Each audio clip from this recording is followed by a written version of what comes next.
OK, donc je l'ai dit, on va parler du plan d'analyse statistique. Et peut-être pour ceux qui ne me connaissent pas, il y a peut-être beaucoup de personnes. Mon nom, c'est Wafeu Guy, je suis médecin et statisticien et je coordonne le groupe qu'on a intitulé BMR, pour Building Medical Research in Africa. Et ce soir, le but de notre échange, c'est donner le contenu de la partie résultat d'un travail de recherche. Travail de recherche parce que c'est vrai pour une thèse en médecine, c'est vrai pour un mémoire, c'est vrai pour un article, c'est vrai pour tout travail de recherche qu'on a à faire. Donc, on va beaucoup insister sur le plan d'analyse, à quoi ça sert et comment est-ce qu'on le conçoit. Ensuite, on verra ce qu'on appelle la statistique descriptive pour les variables qualitatives et puis pour les variables quantitatives. Et ça peut avoir l'air un peu complexe à ce niveau, surtout ces deux parties-là. C'est pour ça qu'il faudra peut-être regarder encore après. Mais c'est des choses qui sont suffisamment simples et qu'on peut comprendre. Voilà, ici j'ai mis quelques rappels pour la dernière session, peut-être plutôt de la première phase des cours du BMR. Et il s'agissait en fait de parler des fondements de la recherche. Lorsqu'on parle de la recherche en santé, qu'est-ce qui rentre là-dedans? Et donc, la recherche, c'est un processus systématique dont le but est de résoudre un problème à travers la collecte et l'analyse des données.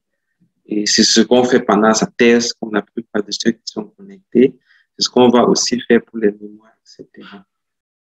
Donc, l'idée ici, c'est identifier un problème qui doit être un problème de recherche, collecter des données, des questionnaires qu'on va remplir, des échantillons qu'on va traiter au laboratoire, etc. Faire des calculs, on fait des analyses statistiques et présenter les résultats.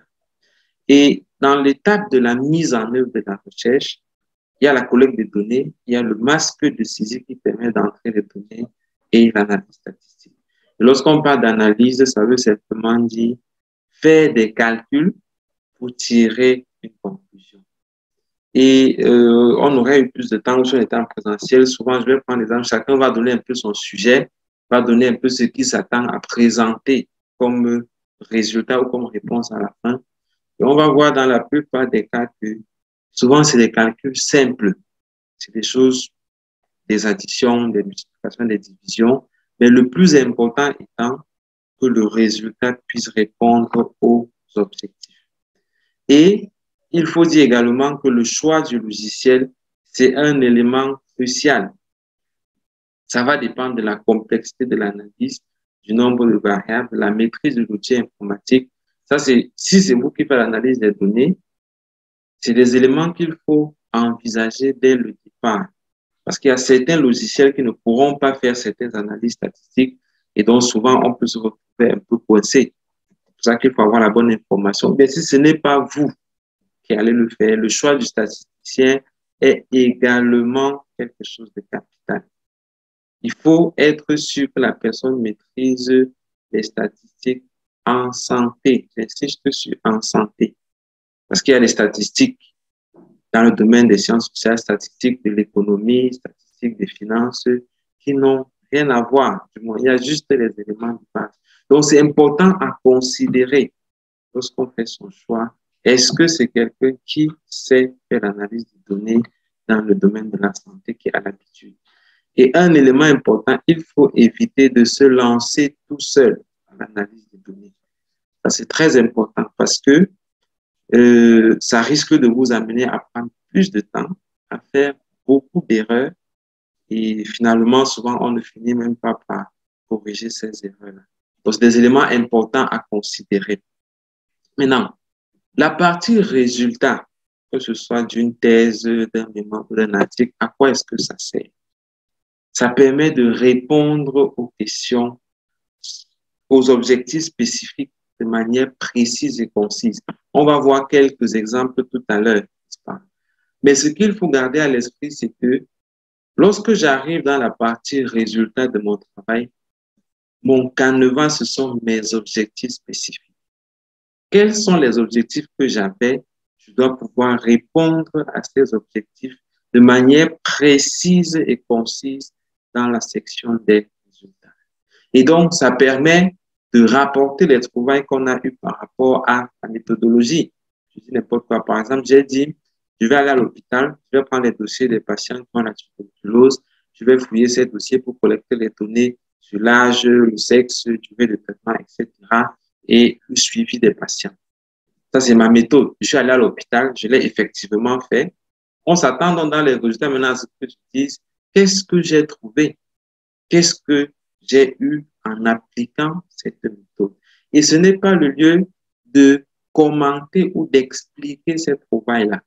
Ce n'est pas le lieu d'expliquer, on a eu un faible chiffre parce qu'il y a eu telle chose. La mortalité est beaucoup plus élevée que les autres parce que.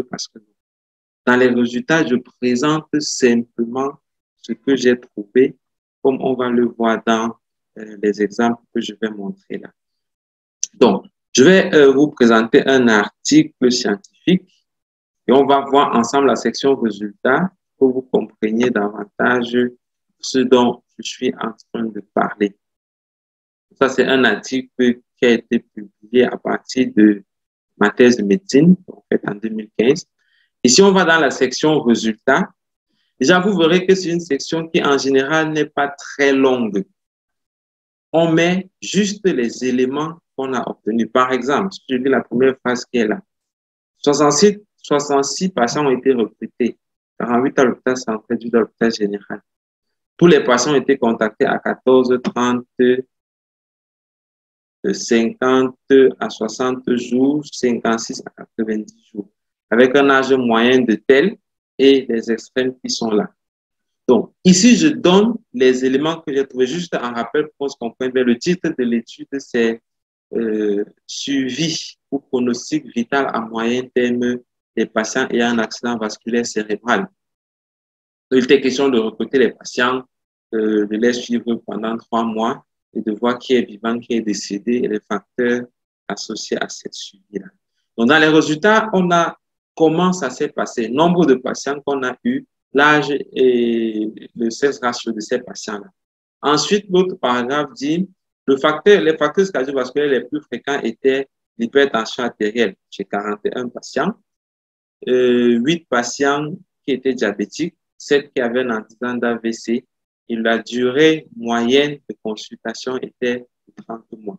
Donc, là, je donne les résultats simplement par rapport aux éléments sur les antécédents. Maintenant, si on rentre dans la présentation clinique, qui est un peu plus bas ici, voilà, on verra que à l'admission, 30 patients avaient un score de Glasgow inférieur à 15, parmi lesquels 3 avaient un score moins de 9. 10 patients avaient une dysphagie, 22 avaient un trouble sphinctérien, 5 ont eu des convulsions et je refais le tableau de là, c'est finalement la présentation clinique. Et c'est pour ça que je disais, c'est vraiment quelque chose de succinct, de concis et de précis qui répond aux objectifs que je me suis donné. Là, c'était les objectifs sur la description des caractéristiques démographiques, la présentation clinique. Et si on va maintenant sur l'objectif concernant la suivi des patients proprement dit, on verra que ici, au total, 13 patients sont décédés, ce qui fait un taux de mortalité de 23%. Les mortalités aux différents délais. Et après, j'ai les facteurs associés. Et c'est terminé avec les résultats. Ici, maintenant, c'est la discussion qui commence. Et donc, souvent, on aura des tableaux, comme vous pouvez voir là. On va voir tout à l'heure quels sont les principes qu'on doit suivre en faisant ces tableaux. On aura du texte, comme ce que je viens de lire. Et on aura des graphiques, comme ce qui est à l'écran là, qui permet davantage de pouvoir illustrer ce que nous sommes en train de présenter. Donc, voilà à quoi ça ressemble lorsqu'on parle de présenter les résultats de recherche. Ça, c'était le cas d'un article. Je vais prendre le cas de la thèse, la même thèse qui a été faite pour que cet article soit publié, donc la thèse de médecine. Et vous verrez que on a d'abord les objectifs là. Je vais aller à la page des objectifs. Et c'est ça. Donc, les objectifs spécifiques, c'était décrire les caractéristiques démographiques, cliniques, scanographiques et biologiques des patients, décrire la prise en charge, déterminer le profil, le pronostic l'hôpital et rechercher les facteurs associés à la mortalité. Et si on va dans les résultats, donc je vais traverser pour aller directement dans la partie résultats. Eh bien, on verra que les résultats sont organisés suivant ces mêmes éléments-là. Caractéristiques de la population d'études avec les sous-titres. J'ai des tableaux, j'ai un peu de texte pour commenter ce qu'il y a dans mon tableau, tout simplement. Lieu de recrutement, là, il n'y a même pas de tableau, c'est juste du texte, répartition selon l'âge, le sexe, ainsi de suite. J'ai un graphique avec en haut un petit texte qui commente cela. Si on descend dans la deuxième partie, au troisième, là, c'est présentation clinique, j'ai des tableaux, j'ai un petit texte qui permet de commenter. Et c'est ça qu'on attend en fait dans la partie résultat, que ce soit d'un article ou d'une thèse ou d'un mémoire.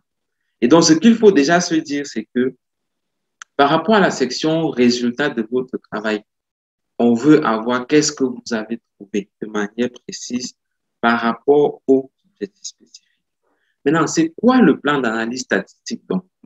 C'est le schéma suivant lequel les résultats de l'étude sont présentés. Avant d'arriver à ce que je viens de montrer là, c'est-à-dire les résultats, ça passe toujours par un squelette. C'est un peu comme le modèle de coupe pour les couturiers. C'est-à-dire que c'est le moule dans lequel je vais fabriquer mes résultats. C'est le schéma que je vais suivre au moment de faire l'analyse de mes données. Et celui qui fait le plan d'analyse, c'est la personne qui mène la recherche. Donc, pour le cas d'espèce, c'est l'étudiant qui fait sa thèse, qui fait son mémoire, etc. C'est la personne qui fait la recherche qui doit faire le plan et non le statisticien. Et le format doit être identique à celui des résultats finaux.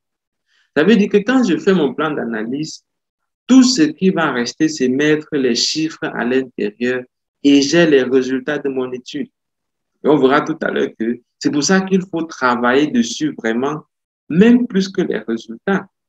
Et d'ailleurs, je peux vous rassurer en ayant fait l'analyse des données depuis plus de 5 ans maintenant, le plus difficile dans l'analyse des données, ce n'est pas tant la manipulation du logiciel, mais c'est surtout de concevoir l'analyse qu'on fait. Et c'est pour ça que ceux qui font l'initiation à la recherche, donc qui font la thèse comme beaucoup parmi ceux qui sont connectés là, doivent faire cet exercice. Moi, par exemple, ceux qui travaillent avec moi les années antérieures vous diront, je ne fais jamais le plan d'analyse d'un étudiant, même si c'est qui. Parce que c'est le moment pour vous de comprendre vos résultats, d'apprendre à concevoir cette chose. Comment est-ce qu'on présente les résultats? Bien sûr, l'idée n'est pas de vous jeter en pâture, conseil que chacun se débrouille, mais c'est pour ça qu'on a cette couche justement, pour montrer comment ça se fait et que vous puissiez le faire. Donc, le plan d'analyse, c'est un squelette qu'on va suivre pour présenter ces résultats. Et là, on commence donc à voir les principes à respecter lorsqu'on fait le plan d'analyse. Premier principe, il faut organiser en sections ou en titres, sachant que chaque section ou chaque titre va représenter un objectif spécifique de l'étude. J'ai montré un peu le cas des résultats tout à l'heure. Donc, quand je veux faire un plan d'analyse statistique, la première chose, c'est de dire, pour chacun de mes objectifs, je dois mettre un titre ou une section de mon plan d'analyse. Sachant que chacun de ces titres va contenir les résultats qui répondent à ces objectifs. Par exemple, objectif 1, décrire les caractéristiques de la population. Premier titre, description des caractéristiques de la population. C'est dans ce titre que je vais mettre tous les résultats qui répondent au premier objectif. Deuxième objectif, déterminer la prévalence des accidents vasculaires cérébraux à Douala. C'est ça le même titre, prévalence des accidents vasculaires cérébraux. C'est là donc que je vais mettre tous les résultats qui vont avec, ainsi de suite jusqu'à là. L'autre principe, c'est que les tableaux doivent être numérotés en chiffres romains majuscules avec des titres qui décrivent le contenu. Donc, lorsque j'ai mis mes titres, en général, je conseille aux étudiants dans le plan d'analyse, il faut faire la majeure partie uniquement en tableau. Parce que même quand on veut faire des figures après, très souvent, c'est à partir des tableaux qu'on va faire ces figures-là par la suite. Donc, on peut tout mettre en tableau. sachant qu'on est en train de faire le squelette, de concevoir l'analyse qu'on va faire. Et donc, ces tableaux doivent être titrés. On a dit là des titres qui décrivent le contenu. Donc, les tableaux du genre, tableau 1, âge, tableau 2, sexe, ça n'existe pas. Vraiment, c'est la très mauvaise façon de faire. Parce que quand je dis âge, est-ce que c'est l'âge de l'étudiant? Peut-être la personne veut mettre son âge dans le tableau. Est-ce que c'est l'âge des patients? Est-ce que c'est l'âge de la population du Cameroun? On ne sait pas. Donc, je dois avoir un titre qui permet de décrire clairement le contenu du tableau. Par exemple, répartition de la population d'études en fonction des tranches d'âge. Là, on comprend clairement que dans ce tableau, on va voir les tranches d'âge. Ils ont les âges de la population qui a fait l'objet de l'étude qu'on présente. Donc, ça, c'est important. Aussi, le tableau doit tenir sur une page. On verra même plus tard dans les autres cours. C'est une page avec le commentaire qui va avec. Le tableau doit tenir sur une page. On peut avoir plusieurs variables dans le même tableau, mais il faut s'arranger à ce que ça tienne sur une page. Et quand on dit une page, ça veut dire ampouliste neuroman, taille 12, interligne 1.5. Ça doit pouvoir tenir sur une seule page. Maintenant, le format des tableaux. Dans les tableaux, on doit avoir uniquement 3 traits horizontaux. Il ne faut pas qu'il y ait des traits verticaux. Il ne faut pas qu'il y ait des couleurs dans le tableau. On doit uniquement avoir 3 traits horizontaux. Et chaque modalité de réponse doit être dans sa ligne à part. Je vais vous montrer dans les exemples là. Voilà. Donc, je vais montrer un exemple de comment on fait pour avoir des tableaux dans le format qui correspond. Ici, c'est expliqué là. Il faut aller dans insertion, tableau, ainsi de suite. Et on va faire la démonstration. Donc, je vais ouvrir un fichier Word.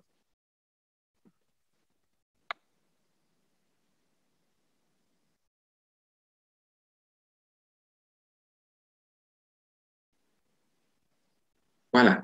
Là, on a un fichier Word. Supposons que je veux mettre un tableau ici qui respecte le format tel que les tableaux doivent être présentés. Par exemple, je mets, comme je l'ai dit, tableau 1, chiffre romain majuscule, description de la population en fonction des tranches d'âge. Très bien. Maintenant, je vais sur insertion, tel qu'on insère un tableau normalement. Donc, insertion, tableau. Dans mon tableau, j'aurai besoin de 3 colonnes.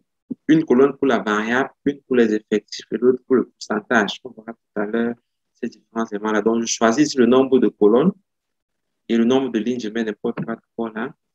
Et je vais mettre les en-têtes de mes colonnes. Variable, effectif et pourcentage. Voilà. Maintenant, une fois que j'ai fait ça, quand je dis qu'il ne doit pas avoir de traits verticaux, ça veut dire que voilà, ça veut dire que les traits qu'on a ici ne doivent pas exister dans les tableaux comme dans les traits verticaux qui sont là. Ça veut aussi dire que les traits horizontaux qu'on a ici ne doivent pas être présents dans le tableau. Donc, il faut qu'on ait uniquement 3 traits horizontaux. C'est-à-dire le premier trait qu'il y a ici, le deuxième trait qu'il y a là et le dernier trait qu'il y a à la fin du tableau. Et comment est-ce que ça se fait? Je vais sélectionner mon tableau, donc je clique sur les 3 points qu'il y a à l'angle ici pour sélectionner le tableau. Ensuite, je vais venir, donc je reviens là, je sélectionne le tableau. Je vais venir ici dans format de tableau. Voilà. Très bien. Donc, je viens ici dans création de tableau. En principe, c'est sur accueil, là. Mais je viens dans création de tableau. Et je vais choisir le format. Vous allez voir ici, il y a style de tableau. Quand je déroule la liste là, j'ai plusieurs formats de tableau qui se présentent ici. Par exemple, si je prends celui-ci, ce n'est pas correct. Parce que là, j'ai des couleurs dans le tableau. Or, il ne faut pas avoir des couleurs. J'ai des traits horizontaux dans les tableaux. Or, il ne faut pas avoir ça. Donc, je vais choisir un style qui me permet d'avoir uniquement 3 traits horizontaux et sans avoir les couleurs. Je sélectionne, c'est ça qui a souvent vers la fin ici en bas là. Là, j'ai déjà mes 3 traits uniquement. J'ai un trait ici, un là et un dernier à la fin. Mais le problème, c'est qu'il y a des couleurs dans le tableau. Donc, je vais resélectionner mon tableau Et vous allez voir ici, option de style de tableau. Là, je vais décocher ligne en bande à l'intérieur et ça enlève les couleurs dans les tableaux. Il y a ligne à bande là que je vais décocher. Et je reste avec un tableau qui a uniquement 3 traits horizontaux, bien qu'il y ait plusieurs lignes dans le tableau. C'est comme ça qu'en posant les tableaux d'un travail de recherche, uniquement 3 traits horizontaux. J'insiste vraiment là-dessus. Maintenant, il ne faut pas confondre ce que je viens de faire là avec ce que je vais faire maintenant. Donc, insertion tableau 3 lignes. Ce que certaines personnes vont souvent faire, c'est de mettre ici variable, effectif et pourcentage. Et une colonne en trop là que je vais supprimer. Variable, effectif et pourcentage. Ils vont venir ici plutôt faire entrer jusqu'en bas. C'est-à-dire créer une grosse cellule comme ceci et mettre toutes les variables dans la cellule qu'on a créée là. Par exemple, mettre ici âge, mettre peut-être 10 à 20 ans, mettre 20 à 30 ans, etc., etc. C'est vraiment ça la très mauvaise façon de faire. La très mauvaise façon de faire. Parce que lorsque vous faites comme ceci, les effectifs pourront être décalés par rapport à chaque ligne, les pourcentages pourront être décalés et à la fin, on se retrouve dans un photo qui est difficile à contrôler. Alors qu'avec cette forme de tableau-ci, je vais écrire âge dans la première ligne ici. Je vais aller sur la ligne qui suit. Donc, si j'affiche le quadrillage là, en bordure, je fais afficher le quadrillage, ça met juste les pointillés là où les traits devraient exister. Je peux mettre ici maintenant 10 à 20 ans. Là, je mets en bas 20 à 30 ans, etc. Et quand je mets des effectifs de chacun, ce sera dans sa ligne, les pourcentages, ce sera dans sa ligne. Et c'est comme ça qu'on présente un travail de recherche. Donc, c'est pour ça que on a dit ici, voilà, j'y arrive. On a dit ici, il faut aller à insérer tableau. Donc, je reviens là. OK. Donc, uniquement 3 traits horizontaux comme ce que j'ai mis là, pas de traits verticaux, pas de couleur dans les tableaux et chaque modalité est dans sa ligne à part. Ce n'est pas comme dans la même cellule, on fait entrer et on écrit tout à l'intérieur, mais une ligne pour chaque modalité de réponse. Et là, je vous ai montré donc comment on peut le faire de manière concrète dans le logiciel Word. Ça, c'était les principes, c'est-à-dire ce qui va encadrer. S'il faut résumer, c'est un titre pour chaque objectif qui va compter les résultats, les tableaux avec des titres bien précis, numérotés en chiffres romains. Le tableau doit pouvoir tenir sur une page, 3 traits horizontaux et pas de couleur dans les tableaux, pas de traits verticaux. Une fois qu'on a ce principe, donc, en général, dans l'analyse et dans la présentation des résultats, on aura une partie de statistiques descriptives. Et c'est surtout sur ça qu'on va s'appesantir ce soir. Et une autre partie d'études d'association. Lorsqu'on parle de statistiques descriptives, ça veut simplement dire présenter les réponses qu'on a obtenues des participants. Voilà. Décrire, c'est présenter les réponses qu'on a obtenues des participants. Je le rappelle, les résultats, c'est vous êtes allé faire la recherche, qu'est-ce que vous avez trouvé? Présentez-nous qu'on voit aussi. Voilà. Et donc, pour présenter ces réponses, il y a des principes qui ont été définis, il y a des façons de faire. Et là, on va distinguer 2 cas, variable qualitative et variable quantitative. Ça veut dire que lorsque vous voulez présenter vos résultats, il faut toujours se demander, est-ce que j'ai en face de moi une variable qualitative ou une variable quantitative? Les variables qualitatives sont celles qui décrivent un état et qu'on ne peut ni compter ni mesurer. Ni compter ni mesurer. C'est par exemple le sexe masculin, féminin, par exemple le niveau d'études primaire, secondaire, supérieur, etc. Ça décrit l'état quelque chose. On ne peut pas compter, on ne peut pas mesurer. Et donc, si je prends le cas du niveau d'études, par exemple, si on me dit, décris le niveau d'études des patients que tu as eu à suivre. J'ai fait une étude où j'ai collecté les données sur le niveau d'études des participants. Et on me demande donc de décrire le niveau d'études de ces participants-là. Je peux décider de dire, le premier était du niveau primaire, le deuxième du niveau primaire, troisième niveau secondaire, quatrième primaire, cinquième primaire, sixième secondaire, ainsi de suite, jusqu'aux 170 patients que j'ai vus. Là, j'aurais présenté la réponse à la question niveau d'études. Mais vous conviendrez avec moi que c'est très long, c'est pas raisonnable, je passerai toute la journée simplement à reciter. Et c'est pour ça qu'on a donc choisi de rassembler cela dans un tableau lorsqu'on veut décrire une variable qualitative. C'est ce qu'on appelle un tableau de fréquence qui va donner les effectifs et les pourcentages de chaque modalité de réponse que nous avons à présenter. Effectifs et pourcentages de chaque modalité de réponse. C'est ça qu'on appelle un tableau de fréquence. Voilà. Voici un exemple ici. Tableau de fréquence pour décrire trois variables. Sexe, mode de vie et statut matrimonial. Vous verrez que ici, j'ai ma variable avec les modalités de réponse. J'ai ici les effectifs. J'ai ici les pourcentages. Et pour chaque modalité de réponse, on a son effectif et son pourcentage. Et comme je l'ai dit tout à l'heure, vous voyez que dans le tableau, j'ai un trait horizontal ici, un deuxième trait et un dernier à la fin. Mais chaque variable, chaque modalité ici est dans une ligne à part. Donc, lorsqu'on va me dire décrire la variable sexe ou décrire la variable statut matrimonial, ce que je fais, ce n'est pas de donner la réponse de chacun, mais je fais un tableau, je vais dire les célibataires étaient 29, ce qui fait 40%.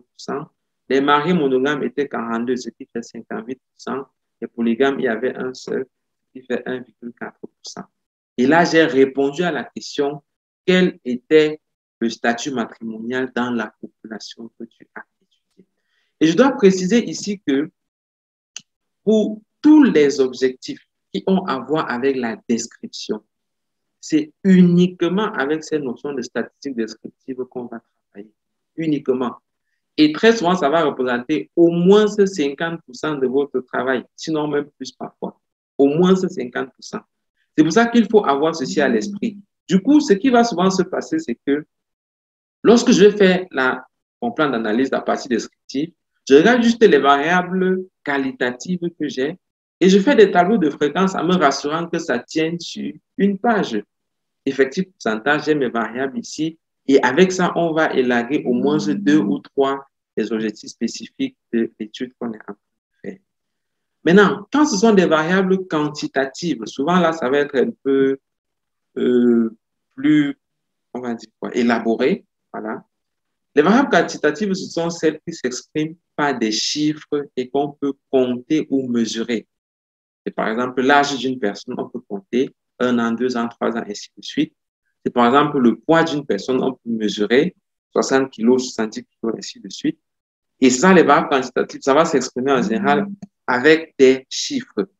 Et il faut préciser que le stade du cancer, par exemple, n'est pas une variable quantitative parce qu'on ne peut pas compter et on ne peut pas mesurer.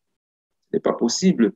Donc, c'est vraiment dans ces situations qu'on va parler de variables quantitatives. Et encore une fois, décrire, c'est présenter les réponses que j'ai eues des participants.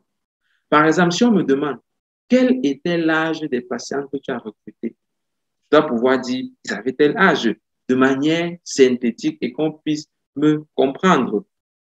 Et donc, on a deux possibilités lorsqu'il s'agit de décrire les variables quantitatives. Soit on les met en catégorie, et on décrit comme une variable qualitative, c'est-à-dire avec un tableau de fréquence. Par exemple, je peux prendre la pression artérielle systolique, je mets en catégorie moins de 140, 140 à 160, 160 à 180 et plus de 180 mm de mercure. Et je fais un tableau de fréquence avec ceci comme modalité de réponse et puis effectif et pourcentage. Et là, j'aurais décrit ma variable quantitative qui est la pression artérielle systolique. L'autre option, c'est de conserver des valeurs absolues, c'est-à-dire que je ne mets pas en catégorie. Je prends la valeur de chaque individu et je vais décrire avec ce qu'on appelle la tendance centrale et la dispersion, ou encore paramètres de tendance centrale et paramètres de dispersion. Voici l'exemple de la description d'une variable quantitative en catégorie. Nombre d'années d'expérience, par exemple, j'ai mis en catégorie de 5, moins de 5, 5 à 10, 10 à 15, 15 à 20 et plus de 20. Et là, on va dire, j'ai décrit ma variable, j'ai présenté les réponses que les individus m'ont données. Maintenant, l'autre option dont on a parlé, lorsqu'on parle de la tendance centrale, ça renvoie simplement au milieu, en quelque sorte. C'est la valeur qui permet de résumer ou de regrouper l'ensemble des données que j'ai. Par exemple, si ça, ce sont des valeurs de pression artérielle systolique que j'ai pris chez 6 individus, c'est-à-dire que la pression l'un avait 120, 122, 124, ainsi de suite. Et quelqu'un me demande, les patients que tu as vus là avaient environ quelle pression artérielle systolique? Ils étaient à peu près à combien? Je peux dire qu'ils étaient autour de 125. Parce qu'effectivement, 125, c'est le milieu qu'on a ici. On a une partie de ce côté, l'autre côté. C'est ça qui va me servir en fait de résumer l'ensemble des individus. C'est ça qu'on appelle le paramètre de tendance centrale. Très souvent, ça va être la moyenne. Comme ici, par exemple, si vous calculez la somme de ces 6 valeurs et vous divisez par 6, ça va vous donner 125. Et on dira, la tendance centrale pour cette première série ici, c'est 125. Donc, la moyenne, c'est 125. Et comme je l'ai dit, ça me permet de décrire, ça me permet de rendre compte des réponses que j'ai obtenues de mes participants. Et ça m'évite de donner la valeur de chacun, mais ça me donne une valeur qui va résumer toutes les réponses qu'on a. Deuxième cas de figure maintenant. Si on prend ces valeurs qu'on a ici, c'est toujours des valeurs de la pression artérielle systolique. Maintenant, si je calcule la moyenne, dans ce cas, ça me donnera 142. Donc, si vous additionnez ces 6 valeurs avec 230 qui est là, et vous divisez par 6, ça va vous donner 142, qui est plutôt quelque part ici. Et donc, on va voir que, tiens, 142 ne représente plus vraiment le milieu dans ce cas. Parce que 142 est plutôt vers l'extrême. On ne peut pas dire ici que ce qui résume toutes ces valeurs, c'est 142. Ici, ce serait toujours juste de mettre 125 parce que 125 est pratiquement au milieu ici. Ça, c'est pour vous faire comprendre que la moyenne n'est pas toujours le bon paramètre de tendance centrale. Mais lorsqu'il y a des valeurs extrêmes, extrêmement élevées ou extrêmement faibles, c'est la médiane qui est le meilleur paramètre de tendance centrale. Donc là, on a 2 principaux paramètres. La moyenne, comme vous le savez certainement, c'est la somme des réponses divisée par le nombre total des réponses. Et la médiane, qui est le milieu, la valeur où j'ai la moitié en dessous et la moitié au-dessus. Ce sont les 2 paramètres de tendance centrale qui existent et qu'on va en général utiliser donc pour décrire les réponses qu'on a obtenues de ces participants. Voilà, c'est ça qui est la somme des observations divisée par le nombre de participants. Médiane, valeur pour laquelle j'ai la moitié en dessous et la moitié au-dessus de cette valeur. Parlons donc maintenant des paramètres de dispersion. La dispersion renvoie à quel point les individus sont éloignés entre eux ou sont rapprochés. Prenons ces 2 séries de réponses pour la pression artérielle systolique. Là, on va de 120 à 130. Si on regarde le milieu, ce sera 125 ici. Ici, on va de 105 à 145. Si on regarde le milieu, ce sera toujours de 125 ici. Donc, que ce soit la moyenne ou la médiane, pour ces 2 séries de données, c'est 125. Donc, si on a là les réponses de 2 étudiants différents, on dit au premier, la pression artérielle systolique était de combien dans ta population? Il dit, c'était environ à 125, parce que c'est ça sa moyenne. On dit au deuxième, et chez toi, c'était aussi à 125. On aura l'impression que peut-être que finalement, les 2 populations étaient semblables. Alors qu'en regardant les 2 séries, on va voir que la dispersion est différente. Dans le premier cas, on a la moyenne à 125, mais tout le monde est entre 120 et 130. Ils sont même plus nombreux. Donc, on a quelque chose qui est relativement regroupé autour de 125. Alors qu'ici, on a 125, mais ils vont de 105 à 145. Il y a pratiquement des patients hypertendus dans cette deuxième série. Alors que la tendance centrale est la même. C'est pour ça qu'il faut trouver un élément qui, en plus de la tendance centrale, va nous renseigner sur la dispersion. À quel point les individus sont dispersés, sont éparpillés. Et c'est là donc que va intervenir l'écart type. J'ai mis là, ça représente la moyenne des écarts des individus par rapport à la moyenne. Bon, je vous ai prévenu, ce sera un peu complexe ici, mais ça peut se comprendre aussi simplement. Le principe, c'est le suivant. Je prends la première série des données qu'on a eues tout à l'heure. On a dit la moyenne, c'est 125. Donc, on a la moyenne ici, 125. Si je prends chaque individu je vois son écart par rapport à la moyenne. Celui-ci, par rapport à la moyenne, l'écart, c'est 5. Donc, de 120 à 125, on a un écart de 5. Celui-ci, par rapport à la moyenne, l'écart, c'est 3. De 122 à 125, on a un écart de 3. Celui-ci, par rapport à la moyenne, l'écart, c'est 1. Ensuite, 126 par rapport à la moyenne, l'écart, c'est 1. 128, l'écart, c'est 3. Et 130, l'écart, c'est 5. Ce qui nous fait donc un écart moyen, on dirait, de 3,6. Si je fais la moyenne de tout ça, me fait 3,6. Donc, globalement, on est loin de la moyenne de 3,6 dans cette population. Or, si je prends la deuxième population qui est celle-ci, les écarts seront de 10, de 20, de 10, donc 20, 10, 0, et puis 10 et 20. Et là, on voit que la moyenne, c'est 12. Donc, l'écart type va justement me permettre de comprendre que, tiens, dans ce deuxième groupe, les gens sont plus éparpillés, sont plus éloignés de la moyenne que dans le premier groupe. C'est ça qu'on appelle l'écart type. Et donc, si on demande au premier étudiant, c'était quoi la pourcentage systolique chez toi? Il dit, la moyenne, c'était 125 et l'écart type, c'était 3,6. Le deuxième dit, la moyenne, c'était 125 et l'écart type, c'était 12. Donc, on comprendra que, ah oui, deuxième groupe, ils sont plus éparpillés, premier groupe, ils sont plus rassemblés. Et c'est pour ça que la moyenne doit toujours accompagner, qu'est-ce que je dis? L'écart type doit toujours accompagner la moyenne, toujours. On ne donne jamais une moyenne sans l'écart type. C'est une tentative de fraude à la limite. Il faut toujours le paramètre de dispersion parce que c'est ça qui me renseigne, qui permet à celui qui vous écoute de savoir si c'est comme ce qu'on a lu ailleurs ou est-ce que c'est différent. Donc, voilà pour l'écart type qui est le paramètre de dispersion qui accompagne la moyenne. Maintenant, lorsqu'on parle de la médiane, le paramètre de dispersion qui va l'accompagner, c'est ce qu'on appelle l'intervalle interquartile. Là, on a un schéma. Vous pouvez d'ailleurs retrouver dans le livre que j'ai publié sur la recherche, le guide pratique d'initiation à la recherche quantitative en santé. Donc, je le rappelle juste en passant à toutes ces données que j'explique, toutes ces explications avec des exemples qui vous permettent vraiment de bien cerner les notions de statistiques descriptives. Donc, ici, ce schéma nous montre une population. C'est la ligne qu'on a là, la ligne ci, qui arrive. Voilà, c'est ça la population que j'étudie ici. Et on a dit la médiane, c'est ce qui va diviser en deux parties égales. Donc, j'ai 50% de ce côté, 50% de l'autre côté. Les quartiles, ce sont les paramètres qui divisent en 4 parts égales. Donc, on a le premier quartile ici, le deuxième quartile qui est encore la médiane et le troisième quartile. Et donc, l'intervalle interquartile, c'est l'intervalle entre le premier quartile et le troisième quartile qui se présente là. C'est ça, l'intervalle interquartile. Et en regardant ce schéma de près, vous verrez qu'on a 25% des personnes ici et 75% des personnes là par rapport au premier quartile. Pour le troisième quartile, on a 25% des personnes ici et 75% là.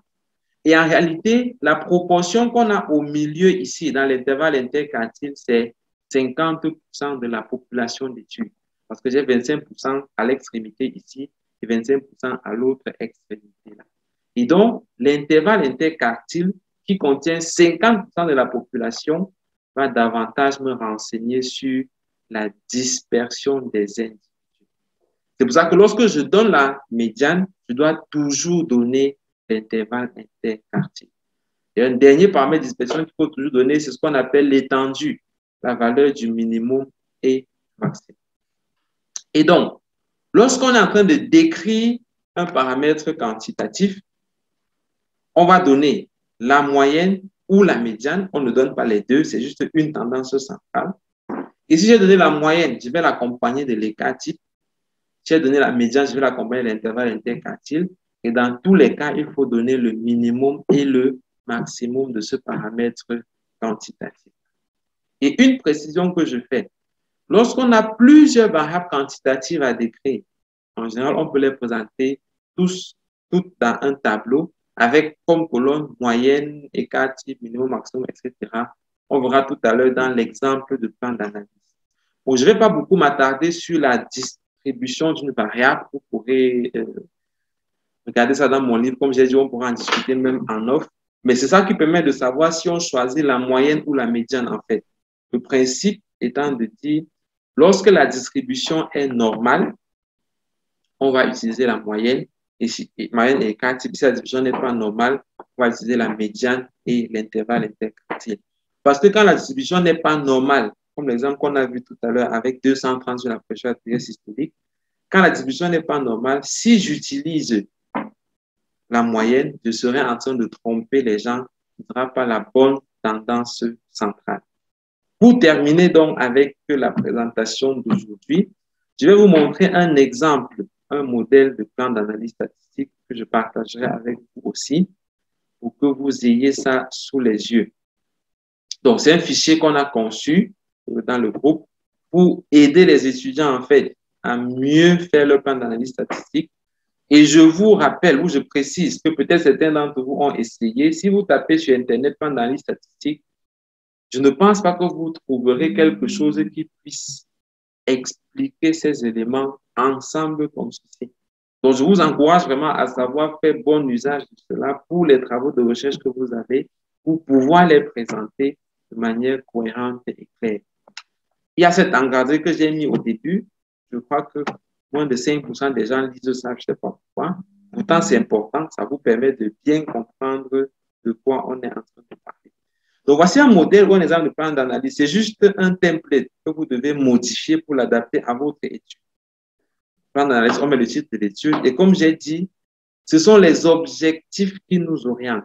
C'est pour ça que dans son plan, il faut rappeler l'objectif. Là où j'ai mis objectif spécifique numéro 1, description des caractéristiques, blablabla, il est question ici de rappeler l'objectif numéro 1. Parce que c'est par rapport à vos objectifs spécifiques qu'on pourra présenter pour comprendre les résultats du travail que vous êtes en train de faire. Maintenant, j'aurai le grand 1 qui correspond donc au premier objectif. Grand 1 décrit les caractéristiques, vous voyez entre parenthèses là. Le premier grand titre doit correspondre au premier objectif spécifique. Maintenant, j'aurai les sous-titres. Là, on dit bien mettre les sous-titres en fonction des groupes de variables collectés pour atteindre le type numéro 1. Par exemple, on peut avoir un groupe de variables sur les caractéristiques socio-démographiques, un groupe de variables sur les caractéristiques cliniques, etc. Et c'est ça qui m'aide à construire mes sous-titres dans mon travail. Ensuite, j'ai le tableau 1.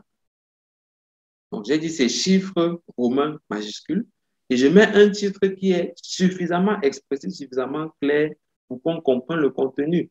Caractéristiques socio-démographiques de la population d'études. Et là, vous voyez que j'ai un tableau ici qui a les 3 traits dont on a parlé, malgré le fait qu'il y ait beaucoup de lignes à l'intérieur. Chaque élément là est dans sa ligne et qui me permet donc de décrire les variables.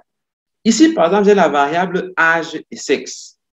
Vous voyez que pour l'âge, qui est une variable quantitative, je mets ça en catégorie dans mon tableau et je prévois de quoi faire les objectifs et les pourcentages ici. La variable sexe, qui est une variable qualitative, je mets dans le tableau, j'ai de quoi faire objectif et pourcentage de ce côté ici. Et donc, dans mon plan d'analyse, je dois mettre exactement comme j'aurai dans mes résultats à la fin. Vous voyez que quand on va recevoir ce fichier, lorsqu'on aura fait l'analyse des données, on met les valeurs là à l'intérieur du tableau. J'ai déjà mes résultats prêts. Bon, il manquera juste les commentaires et mes résultats sont prêts. Parce que les titres sont là, les sous-titres sont là, les titres de tableaux sont là, les tableaux sont numérotés, les variables sont clairement présentées comme elles doivent l'être, etc. Maintenant, lorsqu'on a une variable quantitative à décrire, je l'ai dit, on peut aussi présenter sous forme de moyenne, écart type, tendance centrale, dispersion, minimum et maximum. Pour ça, il faut le mettre aussi dans le plan d'analyse statistique. Donc ici, je vais mettre pour l'âge, calculer moyenne, écart type, médiane, intervalle, interquartile et minimum, maximum. Pourquoi on met les deux? Parce qu'avant d'analyser les données, je ne sais pas encore ce qui convient. Mais finalement, on ne gardera que l'une ou l'autre de ces deux options. Et dans tous les cas, on met le minimum et le maximum.